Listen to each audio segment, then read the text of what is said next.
Hola, hola, jovencitos, jovencitas, que el Señor les bendiga en este puente que nos ha tocado estar en casa, guardados. Ahí estamos, ¿no? Nosotros nos enseña la palabra del Señor que por nada debemos estar afanosos, sino que todas nuestras peticiones deben ser colocadas en las manos de Dios. Y el afán y la ansiedad pues no tienen nada que ver con la vida del Espíritu. El Espíritu es certeza, es paz sobrenatural, y así debemos marchar de la mano del Señor con la seguridad, la paz y la dirección del Espíritu Santo. Reitero, no es para dónde vamos, sino con quién vamos. Y si vamos de la mano de nuestro Padre Celestial, pues vamos para donde es, por el camino que es, y no debemos tener temor. Mañana a las 10:30, que es el servicio, al final de la prédica de Juan 1, que es ya el último capítulo, vamos a celebrar la Santa Cena, para que tengas ahí el zumo de uvas y el pan, y si algunos no alcanzaron a comprar el zumo de uvas, entonces un vino también, que también nos sirve, ¿no? Pero siempre lo hacemos con zumo de uvas porque hay personas que no beben cero alcohol, ¿no? Entonces también hay que tener en cuenta eso. Vamos a orar, vamos a entregarle la palabra al Señor. Espíritu Santo, gracias por guardar de nosotros. Esta mañana nos levantamos, abrimos nuestros ojos y vimos que nos habías regalado o prestado de nuevo la vida. Así que tu misericordia se abrió esta mañana. Y ahora en esta noche tu fidelidad, porque hemos pasado el día gracias a ti. Tú cuidas de nosotros, enséñanos a disfrutar cada día, amado Señor, como tú nos lo enseñas, disfrutando cada día y viviendo cada paso de la mano tuya. Bendice tu palabra en el nombre de Jesús. Amén. Amén. Hemos estado hablando del Sermón del Monte estos días. Bueno, anoche tuvimos el servicio, el último capítulo de Juan, el 21, que es muy interesante, y hemos estado en el Sermón del Monte en Mateo capítulo 5, 6, 7 y 8, ¿cierto? Hoy vamos a leer el capítulo 6 en el versículo 24.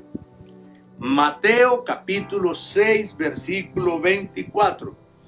Que es el mismo Sermón del Monte. En el mismo Sermón del Monte el Señor comienza con las bienaventuranzas, pero también empieza a hablar de somos la sal de la tierra, empieza a hablar de las riquezas, empieza a hablar del divorcio, empieza a hablar de la oración, empieza a hablar de toda área de la vida del ser humano en que se mueva. Este es un área sensible, que es la área del dinero, y dice de la siguiente manera: ninguno puede servir a dos señores, porque o aborrece al uno y amará al otro, o estimará al uno y menospreciará al otro. No podéis servir a Dios y a las riquezas. Esto lo dijo Jesús de sus propios labios, ¿no? A lo cual nosotros como cristianos debemos meditar, ¿cierto? Porque es muy claro. Creo que la gente que más angustiada y desesperada está, pues es la gente que más tiene, ¿no? Porque ellos hoy suponen que son los que más pierden, ¿verdad? Los que más pierden. Y es así porque el que más tiene más pierde, así es. El Señor trata con esta área tan sensible del ser humano porque nosotros estamos cargados de necesidades. Nacimos, somos un ser en falta y necesitamos cuidado, alimento, protección, abrigo, descanso, ¿cierto? Todo eso hace que necesitemos, ¿no? Necesitemos de cuidados y necesitemos de provisiones, de alimentos. En una época el ser humano pues no necesitó de dinero, sino que todo lo hacía a través del comercio de intercambio, ¿no? Se cambiaban unas cosas por las otras. El que tenía trigo más, entonces partía el trigo, el otro le daba parte de esto, y el hombre salía a la casa, salía a cazar, a comer, como hacen algunas todavía tribus en algunos sitios, ¿no?, del mundo, como en Asia o en África, y parte aquí también de nuestro territorio amazónico. La gente no maneja esas cosas, sino que siguen con un comercio ahí, ¿no? Pero igual Jesús se anticipaba a un mundo materialista, a un mundo donde lo material se iba a volver mucho, mucho más importante que la vida misma, ¿cierto? Que la vida misma.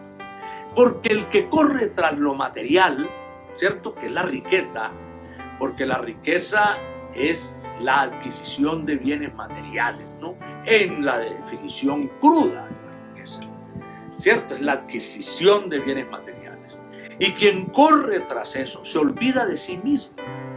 Y el Señor dice, se va a perder en eso.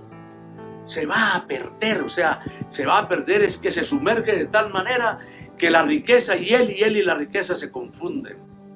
Pierde su vida. ¿Cuánta gente ha perdido todo por la riqueza? Todo, me refiero su salud, me refiero su familia, me refiero su propia vida, ¿no? Su propia vida.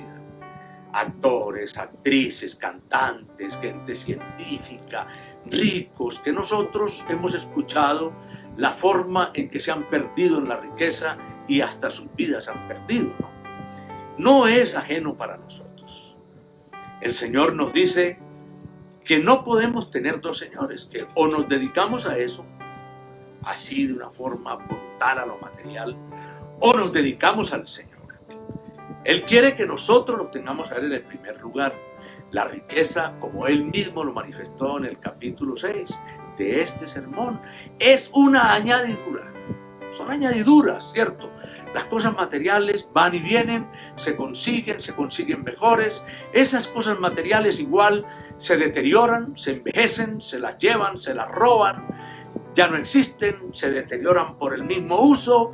Vienen otras que van cambiando esas mismas, y lo material entonces no es importante, está en una escala abajo, porque lo primero es el Señor. A nosotros no se nos debe olvidar que es Él quien es nuestro proveedor y no nosotros mismos, ¿no? Quien se sumerge en la búsqueda de lo material de una manera brutal, se pierde ahí y se pierde del Señor. Se olvida de Dios, se olvida de sí mismo, porque lo dice Jesús, no puedes tener dos señores. Eso empieza a gobernar la vida de las personas hasta que pierde todo sentido de la vida misma. Cuando abre sus ojos, ya no tiene ni sus riquezas, ni nada más. Ni nada más. El Señor nos enseña que todo en Él nos lo da conforme a su misericordia, y también dice la Biblia en abundancia, ¿no? No falta nada a aquel que busca al Señor. Él dijo, ¿cierto? La bendición de Dios es la que enriquece y no añade tristeza con ella. Esa es nuestra meta, el Señor, no la riqueza. Lo demás es añadidura, y de eso se encarga nuestro Padre Celestial. No lo dudes, no tengas temor, que Él cuidará de ti hasta el último de tus días, para tenerte en el cielo, donde la riqueza va a ser adorno, ¿cierto? Porque aquí el Señor nos da lo sobrenatural, el gozo, la bendición de Dios. Eso es, lo demás es añadidura.